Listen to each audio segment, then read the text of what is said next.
सावन का पहला बादल उसका काजल बन जाए। मौज उठे सागर में जैसे ऐसे कदम उठाए।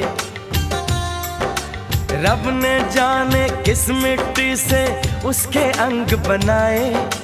छम से काश कहीं से मेरे सामने वो आ जाए। भोली सी